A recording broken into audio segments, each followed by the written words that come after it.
Alors d'abord, il faut qu'on s'entende sur ce qu'on appelle l'intelligence. L'intelligence, ce n'est pas la culture. Si vous préférez, c'est pas parce qu'on a lu des livres ou qu'on a bac+5 qu'on est intelligent. Savoir qui était le dieu de la guerre chez les Romains, savoir combien il y a d'os dans le corps humain, ça, c'est de la culture. Ça montre qu'on a étudié et qu'on a une bonne capacité de mémorisation. Mais sur le plan intellectuel, c'est pas différent de connaître la liste des Pokémon.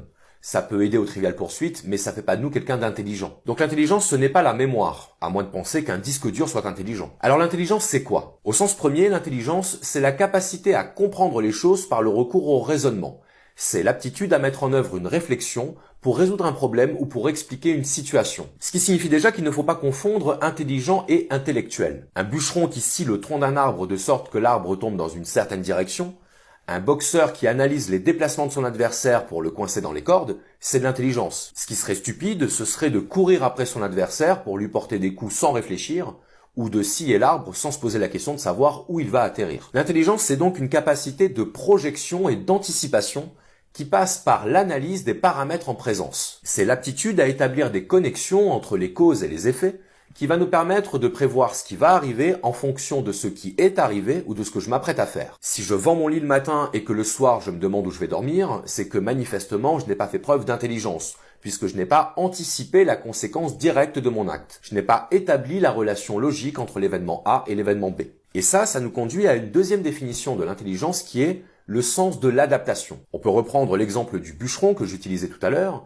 Si le bûcheron sait dans quelle direction va tomber l'arbre, il va pouvoir adapter son comportement à cette information, par exemple en évitant de rester planté juste en dessous. Bon, après, chacun fait comme il veut. Comme pour le sens de l'anticipation, le sens de l'adaptation peut prendre différentes formes selon les contextes. Par exemple, si j'ai un ami dont les parents viennent de mourir, oui, j'ai décidé de mettre l'ambiance, et que je leur raconte que mes parents sont en train de passer leur deuxième lune de miel aux Bahamas, à ce moment-là, ce que je dis n'est pas intelligent, au sens où c'est inapproprié à la situation. Je n'anticipe pas les conséquences de mes paroles sur celui qui est en face de moi, je ne prends pas en compte sa situation émotionnelle. L'intelligence, c'est un phénomène protéiforme, et l'erreur serait de réduire l'intelligence à sa version logique et mathématique. Le QI, quotient intellectuel, est un outil qui permet de mesurer l'intelligence logique.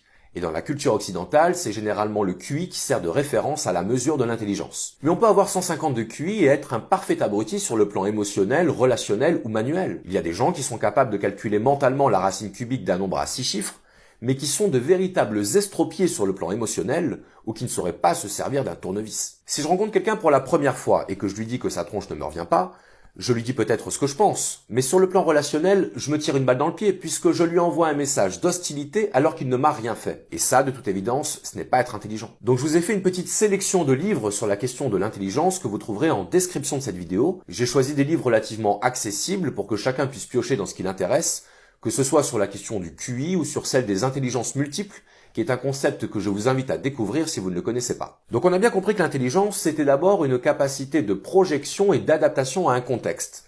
Mais ça ne répond pas directement à la question initiale qui était de savoir en quoi être trop intelligent peut-il rendre bête. Parce qu'a priori, l'excès d'intelligence n'a jamais été un problème.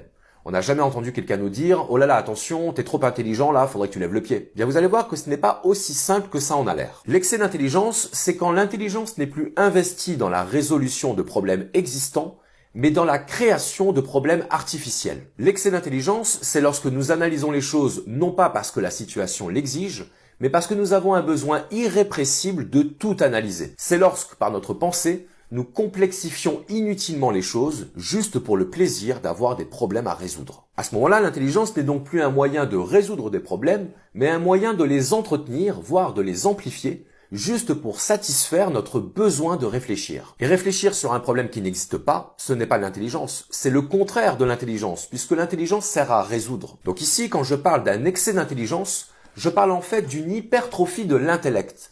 Je parle d'un excès de l'activité mentale qui se fait au détriment de la compréhension. À partir du moment où réfléchir n'est plus un moyen de comprendre mais devient une finalité en soi, à partir du moment où analyser n'est plus quelque chose d'utile mais un besoin incontrôlable, on sort de l'intelligence. On devient une machine à penser. Il y a des personnes très intelligentes qui sont capables d'élaborer des scénarios intellectuels extrêmement sophistiqués.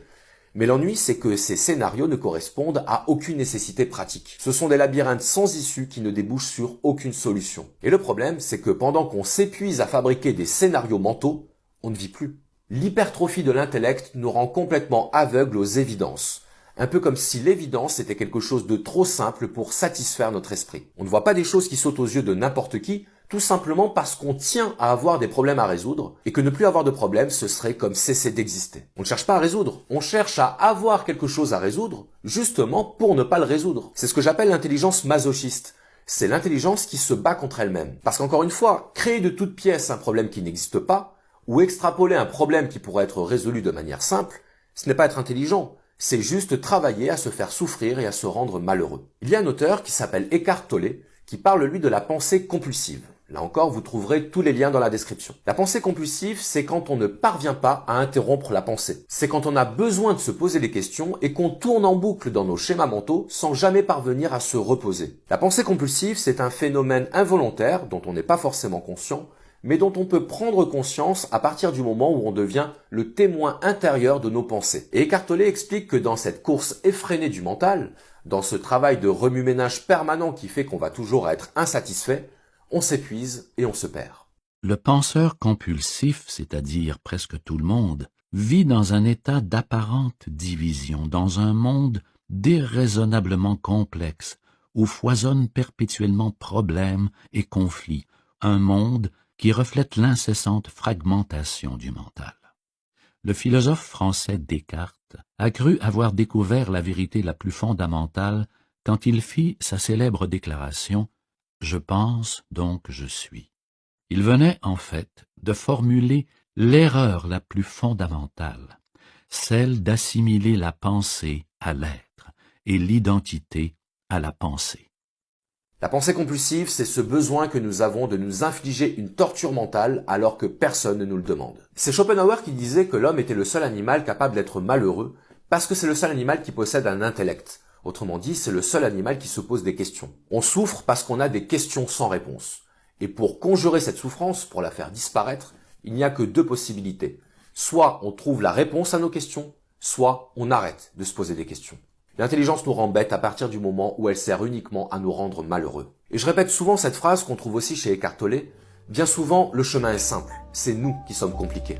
La pensée est un outil formidable à partir du moment où on la contrôle. Elle devient notre ennemi à partir du moment où c'est elle qui nous contrôle.